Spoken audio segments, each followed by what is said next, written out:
hey, stop the meaning of this. Ay, sir, nagwawalis ako kasi hindi ba sinabi mo sa akin magwalis ako? So, nag-clean ako ng house. Yes, I know. I told you magwalis ka, pero sabi ko magwalis ka. Papasok, palabas yung ginagawa mo eh. Oh my God! I'm sorry, sir. Hindi ko naman kasi naintindihan. Pasok ko. Wait pa lang. Good? Good? Thank you, sir. Hey, brethren. What's up? Wait! Sirs! Grabe naman pa itong nakasulat na balita. Meron daw electric company na naniningil ng hundreds of thousands of pesos pero na kuryente, ang liit-liit naman ng bahay nila. Well, it's not our problem anymore. That's their problem anymore. I'm sure di tayo magkakaroon ng ganyang problema. But that sucks. No, walang problema tayong ganyan. Baba, may problema! What's up with that problem? Eto baba, hinahanap ka. Magandang araw po.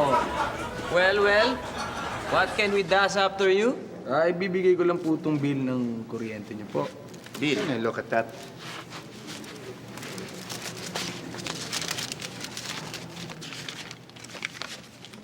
Holy cat!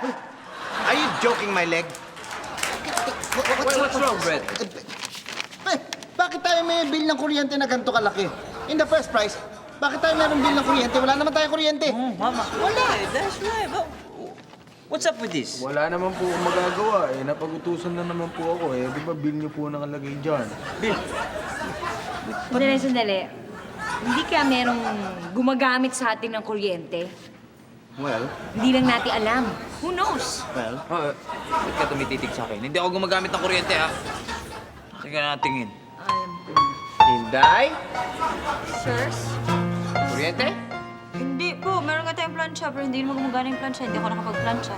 May tayong washing machine. Hindi naman gumagana yung washing machine. Hindi ako nakakapaglaba. Ginagamit nila natin aquarium tsaka paliguan ni Mams. well, that settled it.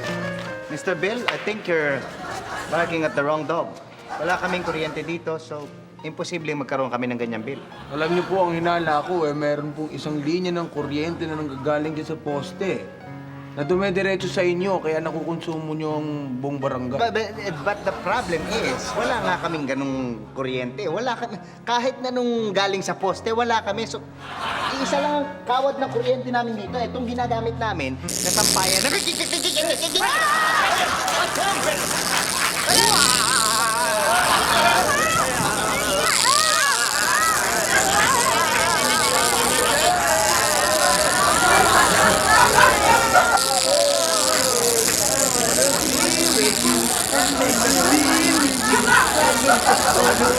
Yeah!